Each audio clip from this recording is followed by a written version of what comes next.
మరి జగన్మోహన్ రెడ్డి గారు హత్య రాజకీయాలు చేశారు, గొడ్డలి రాజకీయాలు చేశారు, హత్య చేయించిన వాళ్ళతో భుజాలు రాసుకొని తిరిగారు, సొంత చెల్లెళ్ళకే వెన్నుపోటు పొడిచారు, 5 కోట్ల మంది ఆంధ్ర రాష్ట్ర ప్రజలకు బీజేపీ పార్టీకి ప్రత్యేక హోదాను తాకట్టు పెట్టారు. ఈరోజు జగన్మోహన్ రెడ్డి గారు ఢిల్లీలో ధర్నా చేస్తారా? ప్రత్యేక హోదా కోసం ఎందుకు చేయలేదండి ధర్నాలు? 5 సంవత్సరాల మీద అధికారంలో ఉన్నారు కదా, మరి ఢిల్లీలో మీరు ప్రత్యేక హోదా కోసం ఎన్నిసార్లు ధర్నాలు చేశారు?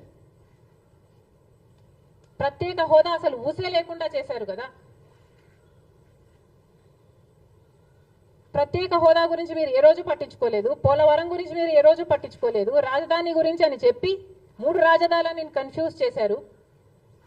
ఆఖరికి కడప స్టీల్ ఫ్యాక్టరీని కూడా మీరు పట్టించుకోలేదు. విశాఖ స్టీలు మన రాష్ట్రానికే తలమానికమైన అమ్మేస్తామన్నా కూడా పట్టించుకోలేదు. ఈరోజు మాత్రం ఢిల్లీకి వెళ్ళి ధర్నా చేస్తారట.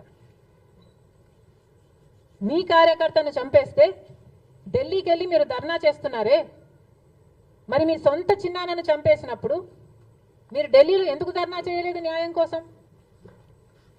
జగన్మోహన్ రెడ్డి గారు సమాధానం చెప్పాలి. ఒకవైపు ఇక్కడ అసెంబ్లీ జరుగుతుంది.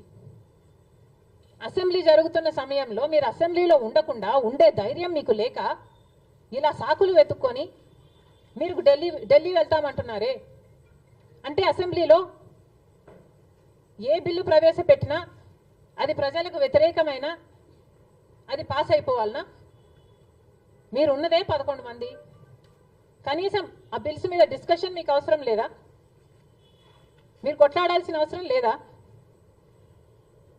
ఏం ఆలోచన చేస్తున్నారు జగన్మోహన్ రెడ్డి గారు?